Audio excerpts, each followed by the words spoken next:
तो आपका SSC JE 2023 का नोटिफिकेशन आ चुका है। आपका एग्ज़ाम होने वाला है अक्टूबर में। तो आप लोगों के पास जून, जुलाई, अगस्त और सितंबर ये 4 महीने बचे हैं। आप आज के दिन से भी तैयारी स्टार्ट करते हो तो बोनस के आपको 10-15 दिन एक्स्ट्रा मिल जाएंगे। इस वीडियो में टू द पॉइंट मैं आपको बताऊंगा कि किस पार्ट में आपको कितनी मेहनत करनी है, क्या क्या पढ़ना है, कहाँ से पढ़ना है। अगर आपके पास कोई सोर्स नहीं है, गाइडेंस नहीं है, तो मैं आपको हर एक चीज़ बताऊंगा ताकि आपका CPWD बहुत आराम से आप एक्वायर कर लो। भले ही आप आज से स्टार्ट कर रहे हो अपनी पढ़ाई, तब भी आप इसको फॉलो करोगे, आपको CPWD बड़े आराम से मिल जाएगा। बस आपको ये सब चीज़ें फॉलो करनी है, इधर उधर भटकना नहीं है, सोर्सेज के पीछे कहाँ से क्या पढ़ना है वो सब मैं आपको बताऊँगा। तो स्टार्ट करते हैं। सबसे 3 पार्ट इसके अंदर होंगे, GS part, reasoning part, technical part. Basic में पेपर 1 होता है इसका और पेपर 2 होता है। पेपर 2 जो होता है कन्वेंशनल होता है और पेपर 1 जो होता है, जो ये अक्टूबर में है, ये ऑब्जेक्टिव होता है। इसके अंदर GS आता है, रीजनिंग आता है और टेक्निकल आता है। GS के 50 क्वेश्चन होते हैं, रीजनिंग के 50 क्वेश्चन होते हैं और टेक्निकल के होते हैं 100 क्वेश्चन। मेंस के अंदर कन्वेंशनल आता है, उसकी बाद में बात करेंगे। अभी सिर्फ आपको इसके ऊपर फोकस करना है। मेंस की तैयारी हो जाती है, जितना टाइम मिलता है बीच में आपको इस टाइम पे फोकस करना है प्री के ऊपर। अगर आप बिल्कुल शुरुआत से स्टार्ट कर रहे हो अभी, तो आपको प्री के ऊपर फोकस करना है और कोशिश करनी है कि 200 नंबर का जो पेपर है इसमें आप 150 के आसपास लेके आओ। अगर प्री में आपको लीड मिलती है तो मेंस में कॉन्फिडेंस अपने आप ही हाई रहता है और फिर कहीं रुकता नहीं है सिलेक्शन। अगर आपके 150 तक आप प्री में स्कोर कर लेते हो, फिर तो आपकी डेफिनेटली एक गवर्नमेंट जॉब पक्की हो जाती है लगभग। और उसके बाद तो आपको बस रैंक के लिए लड़ना होता है, अगर आप प्री में इतना अच्छा स्कोर कर लेते हो तो। और हो भी सकता है स्कोर अच्छा, अगर आप अभी से अच्छे से पढ़ाई करोगे। अभी आपके पास 4 महीने प्लस हैं अगर आज से आप स्टार्ट करोगे तो। GS, रीजनिंग और टेक्निकल, सबसे जो कंफ्यूजिंग पार्ट होता है GS कि इसकी कहाँ से क्या तैयारी करनी है। देखो, आप 1 साल, 2 साल, 3 साल, जितने भी साल लगातार भी तैयारी करोगे GS की, तब भी श्योरिटी नहीं है कि कौन सा क्वेश्चन कहाँ से आएगा। हर साल करंट अफेयर चेंज होते हैं, तो हिस्ट्री, ज्योग्राफी, पॉलिटी इतनी है कि कितना भी कर लो उतना कम है। तो इसके अंदर हमें इसकी रिसर्च नहीं करनी है। इसके अंदर हमारी जो अप्रोच है वो सिर्फ इतनी होनी चाहिए कि जो चीज़ हर बच्चे को आती है वो मुझे आनी चाहिए। हर बच्चे को क्या चीज़ आती है? हर बच्चे को PYQ एटलीस्ट पता है। PYQ कैसे करेंगे? डायरेक्टली PYQ सभी याद नहीं किए जा सकते। तो इसके लिए हमें क्या करना है, कोई भी एक सोर्स हम उठाएंगे, कोई भी एक सोर्स। इसके अंदर आपको 10 तरह की किताबें नहीं खरीद के लानी है। ऐसा भी नहीं है कि आप डायरेक्टली UPSC की किताबें करने लगो कि पॉलिटी के लिए आपने लक्ष्मीकांत उठा ली। नहीं, आपको इतना डेप्थ में नहीं जाना है। क्वेश्चन पॉलिटी के 3 या 4 आ गए ज़्यादा से ज़्यादा, ठीक है। तो पॉलिटी के ऊपर रिसर्च नहीं करनी है आपको, GS पूरा एज अ होल आपको पढ़ना है। कैसे पढ़ना है वो मैं आपको बताता हूँ। हाँ, तो पॉइंट ये है कि आप कितने भी साल तक तैयारी कर लो, तब भी GS में आपके 50 में से 50 आ जाए ये गारंटी नहीं है। जो टॉपर भी होता है, जो सुबह शाम दिन रात सिर्फ GS पढ़ रहा है, वो भी SSC का पेपर देगा तो 35 नंबर आ जाएंगे ज़्यादा ज़्यादा। लक बहुत अच्छा रहा तो 35 से 40 आ जाएंगे। और जो एक एवरेज बच्चा पढ़ाई करता है GS की, मतलब अच्छे से पढ़ाई कर रहा है, थोड़ा थोड़ा पढ़ रहा है, तो उसके भी 25 से 30 नंबर आ जाते हैं। तो आपको इस 35 लाने के लिए अपना टाइम वेस्ट नहीं करना है। आपको कोशिश करनी है कि 25 से 30 में किसी तरह से स्कोर कर लूँ। सिर्फ आपको 25 से 30 पे फोकस करना है। इनमें हम देखेंगे कि इनमें पूरे पूरे नंबर भी स्कोर किए जा सकते हैं। तो इसमें आपको मेहनत सिर्फ इतनी करनी है कि आपके 25 से 30 आए। अब इसका मतलब ये नहीं कि 25 से 30 के लिए आपको कम मेहनत करनी पड़ेगी। इसका सिर्फ एक फंडा है GS पढ़ने का, क्योंकि ये बिल्कुल लक के ऊपर डिपेंड करता है कि कौन सा क्वेश्चन आएगा कौन सा नहीं आएगा। तो हम इसको बिल्कुल भगवान के ऊपर छोड़ देंगे। इसके अंदर हम क्या करेंगे, इसके अंदर हम सिर्फ टाइम वाइज पढ़ाई करेंगे। मतलब आज से लेके अक्टूबर तक, आपके एग्ज़ाम तक, आप कमिटमेंट करोगे अपने आप से कि मैं डेली 1 घंटा या 1.5 घंटा GS को पढ़ूंगा। ये आपको कमिटमेंट लेनी पड़ेगी। अब उस 1.5 घंटे के अंदर चाहे आप एक आर्टिकल याद करो, चाहे पूरे फंडामेंटल राइट्स याद कर लो, चाहे आप हिस्ट्री का कोई एक एम्पायर याद कर लो, वो सब आपके आपके ऊपर है। इसके अंदर ये भी नहीं सोचना है कि ये इरिलेवेंट है, क्या ये तो कभी आया ही नहीं है, ऐसा बिल्कुल नहीं सोचना है। आपको जो इच्छा करे वो पढ़ो। सिर्फ 1 से 1.5 घंटे पढ़ना है। 1 से 1.5 घंटा जैसे ही पूरा हो उसके बाद बिल्कुल छोड़ दो GS को, बाकी पार्ट की बात करेंगे, ठीक है। तो आपको ये टाइम बाउंड तरीके से पढ़ना है। मैक्सिमम 2 घंटे, 2 घंटे से ऊपर तो बिल्कुल नहीं जाना है। 2 घंटे भी करें तो 35 से 40 नंबर आ जाएंगे आपके, अगर डेली 4.5 महीने तक आपने कंप्लीट किया, ठीक है। तो ये तो है कि ये अप्रोच क्या रहेगी GS की। GS के अंदर डरना नहीं है कि कितना कोर्स कर लूँ मैं कंप्लीट, या फिर कोर्स कंप्लीट होगा कि नहीं होगा, इतना नहीं सोचना है। बस डेली आपको ईमानदारी से 2 घंटे देने हैं GS को, ठीक है। अब सोर्स की बात कर लेते हैं। सोर्स आपके अपने होंगे कि आप आपके पास कोई किताब है या फिर आपके पास कोई नोट्स हैं, सिर्फ एक सोर्स उठानी है। बहुत सारे नोट्स पे नहीं जाना है कि एक नोट्स कंप्लीट हो गए फिर दूसरे नोट्स कर लूँ मैं, कोई फ़ायदा नहीं है। सभी नोट्स में बराबर सी चीज़ें हैं, बस अलग अलग टीचर का थोड़ा अलग पैटर्न होता है पढ़ाने का, कोई चीज़ आगे पीछे हो जाती है, लेकिन सभी सभी नोट्स जो होते हैं वो PYQ के ऊपर ही बेस्ड होते हैं। जो पहले PYQ आ चुके हैं उनके ऊपर ही नोट्स बना दिए जाते हैं और वही अलग अलग कोचिंग पढ़ाती है अपनी स्टाइल से। तो आपको कोई एक नोट्स उठा लेने हैं। अगर आपके पास कोई नोट्स नहीं है तो इसी वीडियो के डिस्क्रिप्शन के अंदर मैं आपको नोट्स प्रोवाइड कर दूंगा, वहाँ से आप डायरेक्टली गूगल का ड्राइव का लिंक है, कहीं से आपको डाउनलोड करने की ज़रूरत नहीं है, सीधा उस पर क्लिक करोगे आपको नोट्स मिल जाएंगे। तो मैंने जो नोट्स पढ़े थे वो हैं सौरभ पांडे सर के नोट्स। उसके अंदर आपको ज्योग्राफी, हिस्ट्री, पॉलिटी, ये सब नोट्स मिल जाएंगे आपको। ये लगभग कितने कितने, जैसे पॉलिटी है, पॉलिटी करीब 60 से 70 पेजेस की है, ऐसी हिस्ट्री है, ऐसी ज्योग्राफी है। तो आपको किस तरह से पढ़ना है कि आपको ये सोचना है कि मैं बस 2 घंटे डेली पढ़ूंगा, उसके अंदर मैं जितना पढ़ पाऊंगा बस उतना ही पढ़ूंगा। तो जैसे आपने एक दिन पॉलिटी पढ़ी, पॉलिटी के अंदर आपने 2 घंटे दिए, या फिर ऐसा कर सकते हो कि एक दिन हिस्ट्री और पॉलिटी एक साथ पढ़ी, एक एक घंटा दिया दोनों को।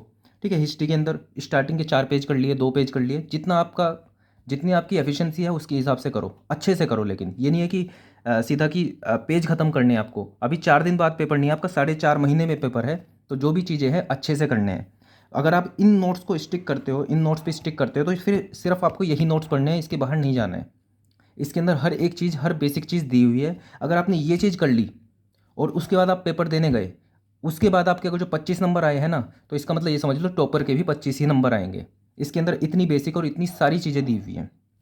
तो आपको बता दिया किस तरह से GS को कैसे अप्रोच करना है, डेली 2 घंटे पढ़ना है। दूसरा, कोई एक नोट्स आपको उठाने हैं। अगर आपके पास नोट्स नहीं है तो मैं आपको नोट्स प्रोवाइड कर दिए हैं इसी वीडियो के डिस्क्रिप्शन में, आप इन नोट्स को उठाओ, स्टार्ट करो कि जैसे 1 घंटा हिस्ट्री पढ़ी तो उसके 2 पेज कर लिए, 3 पेज कर लिए, इस तरह डेली बेसिस पे पढ़ाई करो। लगभग 1 से 1.5 महीने में आपके ज्योग्राफी, हिस्ट्री, पॉलिटी तीनों खत्म हो जाएंगे।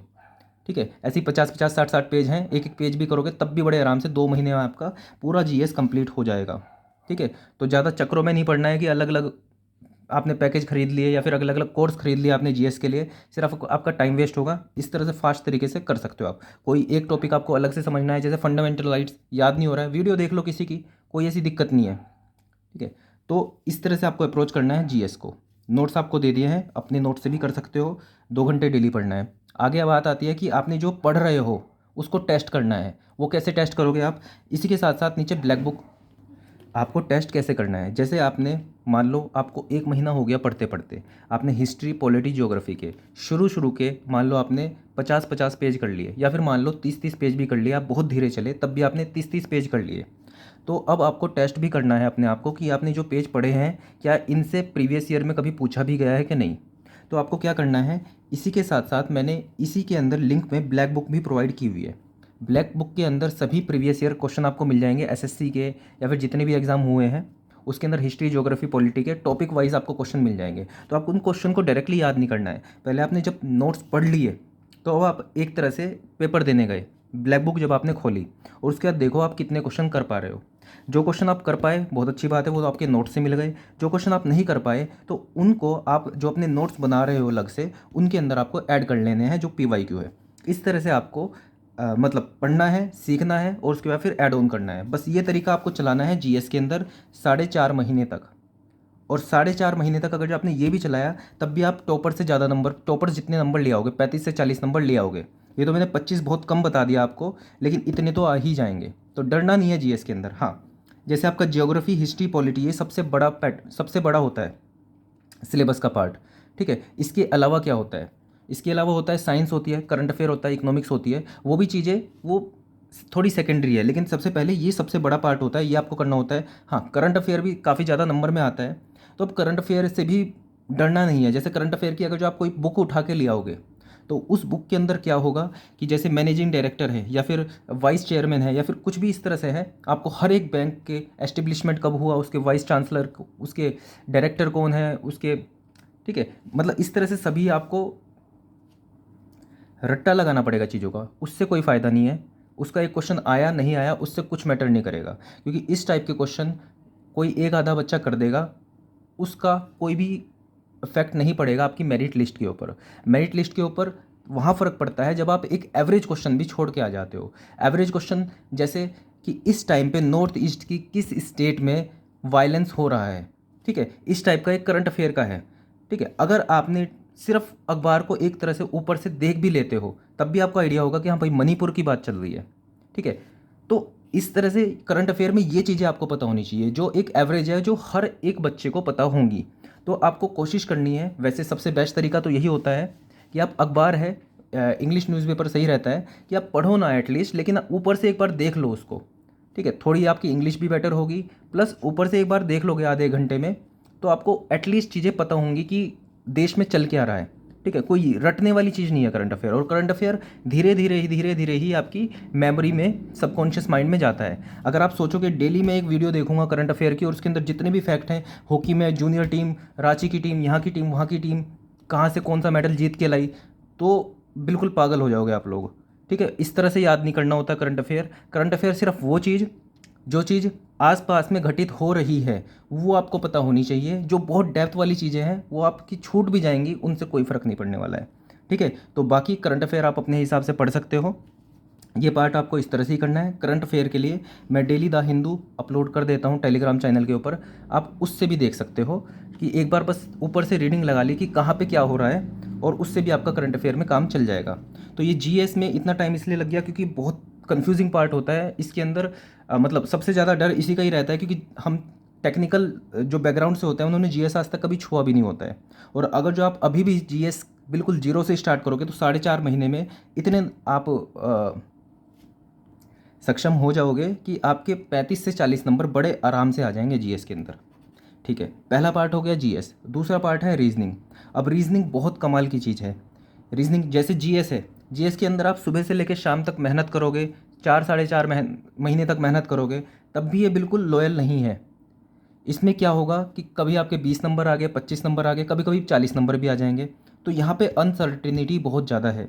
रीजनिंग बहुत ज़्यादा सर्टेन है।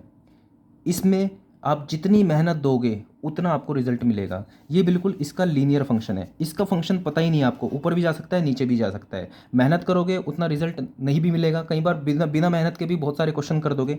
लेकिन रीजनिंग का जो ग्राफ है वो बिल्कुल बिल्कुल लीनियर होता है। जितनी आप मेहनत करोगे उतना आपको रिजल्ट मिलेगा, जितना आप हार्डवर्क करोगे उतना आपको रिजल्ट मिलेगा। तो रीजनिंग जो है आपको डेली प्रैक्टिस करनी है। इसको भी जैसे आप 2 घंटे इसको दे रहे हो तो 1 घंटा आपको डेली रीजनिंग को देना है, ठीक है। अब इसके अंदर कोर्स वोर्स के चक्कर में भी मत पड़ना बिल्कुल भी। रीजनिंग के ले रखा है तो बहुत अच्छी बात है, नहीं है अफोर्ड नहीं कर सकते तो कोई दिक्कत नहीं है। कोई एक रीजनिंग की किताब खरीद के लिए आओ, एसएससी जेई के प्रीवियस ईयर खरीद के लिए आओ, या फिर सीजीएल के भी खरीद के आ सकते हो। इसमें इतना मत सोचना कि इस टाइप का क्वेश्चन सीजीएल में पूछा जा चुका है, जेई में नहीं पूछा तो मैं छोड़ दूँ इसको। 4.5 महीने हैं, पहले तो एसएससी जेई के प्रीवियस ईयर ही करो, उसके हिसाब से देखो किस टाइप के क्वेश्चन पूछे जा रहे हैं, ठीक है। इस तरह से माइंड को एफिशिएंट बनाओ अपने इन क्वेश्चंस को करने में। डेली अपने आप से कमिटमेंट करो कि 1 घंटा मैं रीजनिंग के क्वेश्चन करूँगा डेली, ठीक है। अब इसके अंदर आप मिक्स क्वेश्चन भी कर सकते हो। अब जैसे मान लो आपने कोई कोई पेपर उठाया एसएससी जेई का, ठीक है, मान लो 2020 का पेपर आपने उठाया। अब उसके अंदर बहुत सारे क्वेश्चन हैं, 50 क्वेश्चन है उसके अंदर। पहला क्वेश्चन आपसे हो गया, दूसरा क्वेश्चन आपसे हो गया, तीसरा क्वेश्चन आपने देखा ब्लड रिलेशन का क्वेश्चन है, ये आपसे हुआ नहीं है। तो आपने क्या करना है, आपका एक तो उसको सॉल्यूशन देखना है उसको, और उसके बाद आपको इसकी कोई वीडियो देख लेनी है या फिर आपके पास कोई किताब होगी उसमें से ब्लड रिलेशन को प्रैक्टिस कर लेना है कि आप एटलीस्ट सीख जाओ कि ब्लड रिलेशन के क्वेश्चन कैसे करते हैं। ये मैं एक एग्जांपल दे रहा हूँ। इस अप्रोच के साथ आपको हर एक टॉपिक, जैसे आपने 2020 का देखा, फिर चौथा क्वेश्चन किया, पांचवा क्वेश्चन किया, पांचवें क्वेश्चन में देखा कि जो ABCD सीरीज़ वाले क्वेश्चन हैं वो आपको बड़े तंग कर रहे हैं, उसमें आपको बड़ी दिक्कत होती है। तो ये अगला 1 घंटा जो है इसका रीजनिंग का उस दिन का, वो पूरा इस सीरीज़ को ही दे देना, और अपने नोट्स में ABCD के जितने भी क्वेश्चन होंगे इस सीरीज़ वाले उतने प्रैक्टिस करना। जो आपसे नहीं हो रहे हैं उनको लिख लेना ताकि बाद में आप वापस से उस क्वेश्चन को ट्राई करके देख सको। तो ये आपकी अप्रोच रहेगी रीजनिंग में। डेली पढ़ना पड़ेगा। 4.5 महीने तक अगर आपने ये पढ़ लिया तो 50 में से 50 नंबर भी 100% श्योरिटी से आएंगे आपके। 50 नंबर यहाँ, 25 नंबर यहाँ, मिनिमम मान रहा हूँ 25 नंबर, 175 नंबर तो यही हो गए आपके, ठीक है। अब आते हैं बात टेक्निकल की, सबसे प्यारा सब्जेक्ट। इसके अंदर ऐसा है कि जितना डेप्थ में पढ़ सको उतना डेप्थ में पढ़ो, जितनी ज़्यादा मेहनत कर सको इसके अंदर उतनी ज़्यादा करो। जीएस के लिए मैंने आपको ऐसा कुछ नहीं कहा कि इसके अंदर बिल्कुल आपको जान लगा देनी है या फिर इतनी ज़्यादा मेहनत करनी है। रीजनिंग में भी मैंने आपको कहा कि बस 1 घंटा डेली पढ़ लेना है। इसके अंदर बोला मैंने आपको 2 घंटा डेली पढ़ लेना है। लेकिन टेक्निकल के अंदर मैं आपको बोलूँगा कि अगर जो आपको 9-9, 10-10 घंटे भी पढ़ना पड़े डेली तो बिल्कुल वर्थ है, क्योंकि आप टेक्निकल बैकग्राउंड से हो, आप सिर्फ एसएससी जेई का पेपर देने नहीं जा रहे हो, आप पता नहीं कितने पेपर दोगे और सब में टेक्निकल सबसे ज़्यादा ही पूछा जाएगा। तो ये तो आपका स्ट्रॉन्ग होना ही चाहिए, क्योंकि पहला पेपर ये होगा टेक्निकल 100 नंबर का आ रहा है, लेकिन दूसरा पेपर जो होगा मेंस वो पूरा ही 100% टेक्निकल ही होगा। तो इस पे तो आपकी कमांड होनी ही चाहिए। ये भली एक बारी के लिए छूट जाए जीएस रीजनिंग, टेक्निकल आपका नहीं छूटना चाहिए। और जो आपकी जॉब लगेगी भी वो भी टेक्निकल के दम पे ही लगेगी। अगर यहाँ पे थोड़ा सा लैग कर जाओगे तो इसमें बिल्कुल कॉन्फिडेंट रहना है कि 80 से 90 नंबर आपके आने चाहिए टेक्निकल के अंदर। अब इसके अंदर आपको कैसे तैयारी करनी है वो मैं आपको बता देता हूँ। तो अब ध्यान से सुनो इसको कि टेक्निकल जो आपका है सब्जेक्ट, अब अगर आप जीरो से स्टार्ट कर रहे हो या फिर आपने तैयारी कर चुके हो, आप एक बार 2 बार से पेपर देने जा रहे हो, सभी के लिए ये वैलिड होगा। आपको ऐसा नहीं करना है कि जैसे आपने अभी से स्टार्ट की कि हाँ 4.5 महीने में मुझे मन लगा के पढ़ाई करनी है और सारा कोर्स ख़त्म करूँगा मैं तो सिविल का। बिल्कुल आपको कोर्स ख़त्म करना है, लेकिन थोड़ा अलग तरीके से करना है। वो क्या तरीका रहेगा आपका कि जैसे कॉमन अप्रोच ये होती है कि मैं आरसीसी स्टार्ट किया मैंने, और आरसीसी में 1 महीना लगा के पूरा ख़त्म करूँगा। इसके अंदर डब्ल्यूएसएम भी होगा, इसके अंदर वाटर टैंक भी करूँगा, मैं रिटेनिंग वॉल मैं बहुत अच्छे से करूँगा, इसको आरसीसी में घुस जाऊँगा बिल्कुल। ये हमारी अप्रोच होती है। उसका अगला महीना स्टार्ट होता है, फिर हम कोई और सा सब्जेक्ट उठाते हैं कि हमने सोम करना है, इसमें लगा दिया हमने 20 दिन। तो इससे क्या होता है, पहली बात तो जो अनइम्पॉर्टेंट चीज़ है, बहुत कम इम्पोर्टेंट चीज़ है जो, वो भी हमने इसके साथ करी। दूसरा, सिर्फ 1 महीने तक हमने सिर्फ आरसीसी पढ़ा। जो हम स्टार्टिंग से पढ़ते हुए चले गए वो तो हम भूलते चले गए, लास्ट में आके हमें वाटर टैंक याद है, लास्ट में वही टॉपिक आता है मान लो, और वाटर टैंक से वैसे भी कुछ ज़्यादा पूछा जाने वाला नहीं है। ठीक है, ये हमने 1 महीना लगा दिया आरसीसी के अंदर, और उसके बाद चलो आगे चलते हैं। फिर हमने सोम स्टार्ट किया, सोम में भी हम आखिरी तक गए, हमने स्प्रिंग भी कर लिया, हमने इसके अंदर मोमेंट ऑफ इनर्शिया वाला चैप्टर भी कर लिया, बहुत डेप्थ से, बहुत डीप जाके गेट वेट तक के क्वेश्चन सोल्व कर लिए। उसके नेक्स्ट मंथ, मतलब ये है कि अगर इस अप्रोच से करोगे तो कोर्स, पहली बात तो कोर्स भी ख़त्म नहीं होगा। दूसरी बात, अगर आपका 2 महीने बाद कोई पेपर है, ठीक है, उसमें भी आपको इतना कॉन्फिडेंस डाउन हो जाएगा आपका, आपको ऐसा लगेगा कि मैं तो 10-10 घंटे डेली पढ़ाई कर रहा था, लेकिन फिर भी कोई रिजल्ट नहीं आ रहा है, तो फिर आता है डिप्रेशन। अभी आपको क्या करना है, अभी आपको सबसे पहले आपको क्या करना है कि पहले महीने में जो सबसे ज़्यादा इंपॉर्टेंट चीज़ें हैं, सबसे ज़्यादा इंपॉर्टेंट सब्जेक्ट के सबसे ज़्यादा इंपॉर्टेंट चैप्टर्स, उनको आपको टैकल करना है, उनको आपको पढ़ना है। बिल्कुल ये नहीं सोचना है कि जैसे आरसीसी है तो आरसीसी अगर जो मैंने स्टार्ट किया तो आरसीसी ख़त्म करके ही मानूंगा, ऐसा नहीं करना है। आरसीसी के अंदर सीधा गए, एलएसएम में गए। एलएसएम में आपने देखा कि बीम डिज़ाइन इंपॉर्टेंट है, ठीक है, बीम डिज़ाइन के अंदर आपने देखा कि इसके अंदर जो बेसिक आईएस कोड के प्रोविज़न हैं वो आते हैं, उनको देखा, ठीक है। उसके बाद आपने देखा कि इसके अंदर डबली रीइंफोर्स वाला भी प्रोविज़न है, उसमें आपने उस चीज़ को देख लिया। लेकिन दिमाग में ये चीज़ रखनी है कि डबली रीइंफोर्स मान लो आपने सीख लिया, उसके बाद आपको न्यूमेरिकल सीखने नहीं लगने हैं उनके, क्योंकि न्यूमेरिकल पहली बात तो सीखना ही बड़ी टफ चीज़ है। दूसरी बात, अगर आपने वो सीख भी लिया और पेपर में क्वेश्चन आ भी गया उसका, तो बिना कैलकुलेटर के सोल्व नहीं हो पाएगा वो, ठीक है। तो जब कैलकुलेटर के सोल्व नहीं हो पाएगा बिना उसके, तो कोई भी बच्चा नहीं कर पाएगा, तो आप करके भी क्या कर लोगे, ठीक है, आप बस अपना टाइम वेस्ट करोगे। अगर जो आपने डबली का वहाँ पे छुआ भी क्वेश्चन, ठीक है, डबली क्या सिंगली रीइंफोर्स का भी अगर आपको सिर्फ एक्स यू निकालने के लिए भी बोल दिया तो भी आप निकाल नहीं पाओगे, भले ही आपने कितने अच्छे से आरसीसी पढ़ी है। तो इस टाइम पे बिल्कुल वाइजली आपको टॉपिक चूज़ करने हैं, और वाइजली आपको टॉपिक चूज़ करने हैं कि क्या मैं पढूं ताकि मेरा एग्ज़ाम अच्छा हो। इस अप्रोच के साथ आपको चलना है। अच्छा, मैं ये नहीं कह रहा आपको कि ये सब टॉपिक आपको छोड़ने हैं, मेरा सिर्फ एम ये है कि पहले महीने दूसरे महीने आप इस तरह से पढ़ाई करो कि 2 महीने के एंड पे आपका कोर्स तो कंप्लीट नहीं होगा, लेकिन आपका मेजर पार्ट जो सबसे ज़्यादा इंपॉर्टेंट टॉपिक है कि उनसे तो क्वेश्चन आना ही है, वो सब आप कर लो। सबसे इम्पोर्टेंट जो पार्ट है वो आप पार्ट कर लो। उसके बाद जो आपके जो कम इम्पोर्टेंट सब्जेक्ट हैं, उनके कम इम्पोर्टेंट चैप्टर्स हैं, उनको बाद में देखते रहना।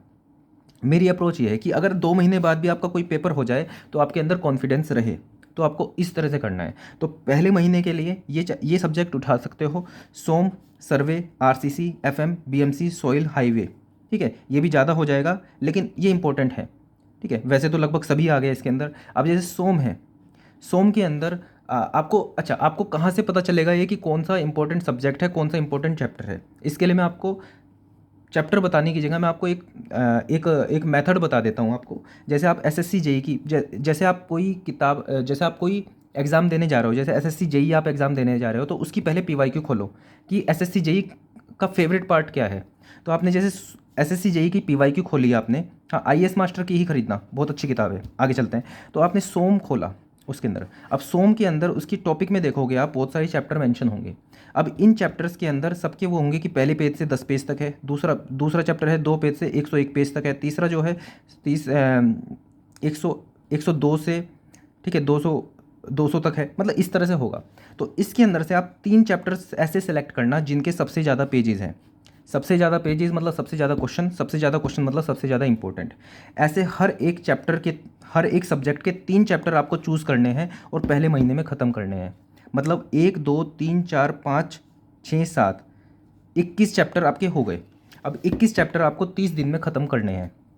ये आपकी अप्रोच रहेगी जून के महीने की, ठीक है। अभी मई से स्टार्ट कर दोगे तो ये आपको करीब 40 दिन में आपको ख़त्म करना होगा। अगर आपने सिर्फ इतना भी ख़त्म किया ना, तो आप जुलाई में जब एंटर करोगे ना, तो आपको इतना ज़्यादा कॉन्फिडेंस होगा कि ये तो मैं बिल्कुल आराम से कर ही लूँगा। आप मुझसे ये पूछोगे कि सर मेंस की कैसे तैयारी स्टार्ट करें, लिटरली इतना कॉन्फिडेंस आपके अंदर होगा। भले ही आप जीरो से स्टार्ट करोगे, मेहनत लेकिन आपको करनी पड़ेगी कि ये 21 चैप्टर भी पूरे एक महीने में ख़त्म करना बहुत बड़ी बात है।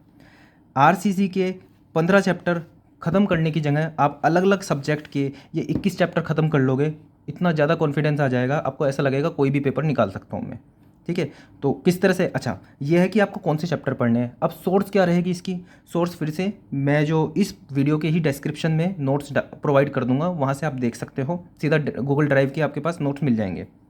सोर्स क्या रहेगी, सोर्स वो नोट्स से पढ़ सकते हो, आपने कोई नोट्स बनाए हो किसी कोचिंग के, उनसे पढ़ सकते हो। टेक्स्ट बुक्स पे मत जाना, जो मतलब आपकी स्टैंडर्ड बुक्स होती हैं, क्योंकि उसके अंदर बहुत ज़्यादा डेप्थ नॉलेज दी होती है। कोचिंग वाले नोट्स जो होते हैं वो PYQ के ऊपर बेस्ड होते हैं, कि जो आपको आने वाला है एग्ज़ाम में उन चीज़ों के बारे में ही बताते हैं। तो सब कुछ पढ़ने की जगह जो एग्ज़ाम में पूछा जाना है वो पढ़ना ज़्यादा सही रहेगा। सब कुछ पढ़ेंगे लेकिन पहले जो एग्ज़ाम में पूछा जाता है वो पढ़ेंगे, उसके बाद फिर आपको जो डेप्थ में नॉलेज चाहिए होगी वो तो आपको लेनी ही है पूरे ज़िंदगी भर, क्योंकि आप एक टेक्निकल फील्ड से जुड़े हो। तो अगले 4.5 महीने का आपका जो एम रहेगा, क्या रहेगा, 2 घंटे मैं JS पढ़ूंगा डेली। उसके अंदर सबसे पहले मैं सोर्स मेरी है होगी कि जो भी मेरे नोट्स होंगे डेली मुझे 2 घंटे पढ़ना है। रीजनिंग में जिस दिन तक पेपर होगा मेरा, उस दिन तक मैं हर 1 घंटा रीजनिंग के क्वेश्चन करूँगा। ये आपकी कमिटमेंट रहेगी। तीसरा, टेक्निकल के अंदर आपको पहले महीने का जून का कमिटमेंट आपका ये है कि इन सब्जेक्ट के 3 इंपॉर्टेंट चैप्टर मुझे ख़त्म करने हैं। अब सोर्स मैंने आपको बता दी, कोई भी नोट्स ले सकते हो आप किसी कोचिंग ज्वाइन करना चाहते हो वो कर सकते हो, आप हर चीज़ के लिए फ्री हो। देखो, नौकरी आपकी लगेगी, जॉब आपकी लगेगी, आप इसके अंदर जितनी रिसोर्सेज डाल सकते हो उतनी डाल लो। मान लो आपको लगता है कि कोई कोचिंग ज्वाइन करके मेरा सिलेक्शन हो जाएगा, तो वो कोचिंग की जो फ़ीस है वो कुछ भी नहीं है इसके सामने, ठीक है। आपको लगता है कोई किताब खरीदने से आपकी तैयारी ज़्यादा बेटर हो जाएगी, ऑनलाइन आपसे नहीं पढ़ा जाता, तो किताब खरीद लो वो, ठीक है। भले ही आपके पास पैसे कम है लेकिन वो वर्थ होगा, क्योंकि जब आपकी 60,000 70,000 रुपये सैलरी आएगी तो आपको महसूस होगा कि ये टाइम की ज़्यादा वैल्यू है इन कंपैरिजन टू ये 400-500 रुपये, ठीक है। तो जो किताब, जो कोचिंग, जो वीडियोज़ आपको ख़रीदनी है, जो भी करनी है वो आप कर लो, क्योंकि ये एग्ज़ाम जब क्लियर हो जाएगा तो वो ये कुछ भी नहीं मैटर करेगा ये इतने पैसे, ठीक है। तो ये आपका कमिटमेंट रहेगा कि आपको जून में ये सब्जेक्ट के 3 चैप्टर ख़त्म करने हैं। सोर्स मैंने बता दिया आपको, कोई भी कोई भी नोट्स ले सकते हो किसी भी कोचिंग के, मैंने भी प्रोवाइड करा दिया है डिस्क्रिप्शन में, उनसे आपको करना है। पहले आप क्या करोगे, आप पहले जैसे मान लो सोम आपने लिया, सोम का आपने SFD BMD सोचा कि आज मैं SFD BMD ख़त्म करूँगा। तो अब SFD BMD का क्या करोगे, आप पहले क्लास नोट्स देखोगे, क्लास नोट्स के अंदर जो क्वेश्चन है उस चैप्टर के वो करोगे, और उसके बाद आप जो SSC JEE PYQ है उसको सोल्व करना स्टार्ट करोगे। इसके अंदर ये मत सोचना कि मैं मेंस के भी क्वेश्चन कर लूँ या फिर ESC मेंस के कर लूँ या फिर गेट के क्वेश्चन सोल्व कर लूँ ESC के। आपको SSC JEE का पेपर देना है, इसके क्वेश्चन सोल्व करो। सबसे बेटर एक्सपीरियंस आपको तभी मिलेगा जब उसी एग्ज़ाम के आप PYQ सोल्व करोगे। जब आप ये सोल्व कर लो उसके बाद कुछ भी सोल्व करते रहो, कोई दिक्कत नहीं है, लेकिन ये करना इंपॉर्टेंट है। तो ये आपकी स्ट्रेटजी रहेगी SSC JEE 2023 के लिए। इस अप्रोच के साथ पढ़ोगे, बहुत जल्दी कोर्स ख़त्म हो जाएगा, 1 महीने बाद ही कॉन्फिडेंस आ जाएगा आपको कि हाँ पेपर निकाल सकते हो। क्योंकि जब कॉन्फिडेंस होता है हमें, कि जैसे एक एग्जांपल मैं दूं, अगर आपकी रेस उसेन बोल्ट से है, भले ही 1 महीने बाद है, और उसके ऊपर इनाम भी चाहे आपको 1 करोड़ का मिलने वाला है, ठीक है, तब भी आप बिल्कुल मोटिवेटेड नहीं होगे इस 1 करोड़ रुपए से भी, क्योंकि आपको पता है आप उसे हरा ही नहीं सकते। लेकिन अगर आपका कंपटीशन किसी आपके साथ क्लासमेट के साथ है जिसको आपको लगता है कि हाँ 7 से का ही है, और 1 करोड़ रुपए उसकी मतलब प्राइज़ मनी है, तो आप मेहनत करोगे उस टाइम पे, क्योंकि आपको लगता है कि आप इसको हरा दोगे, ठीक है, तो यही चीज़ है कि जब आपके पास कॉन्फिडेंस होगा, 1 महीने में आप कॉन्फिडेंस गेन कर लोगे तो आपको लगेगा कि हाँ पेपर आप क्लियर कर सकते हो। लेकिन आप इस तरह से पढ़ाई स्टार्ट करोगे कि कोई एक सब्जेक्ट उठाया, 1 महीने तक उसके ही सारे चैप्टर खत्म कर रहे हो, अगले महीने आप ऐसा सोचोगे कि यार मैं बस वैसे ही बेकार में पढ़ाई कर रहा हूँ, नंबर तो मेरे वैसे भी नहीं आने। ठीक है, तो इस तरह से तैयारी करोगे तो कॉन्फिडेंस भी आएगा, और जब कॉन्फिडेंस आता है तो अगले महीने और ज़्यादा पढ़ने की जो अंदर आस होती है वो जग जाती है, और यहीं से मोटिवेशन भी आता है। ठीक है, so that's all for this video. Thank you, all the best.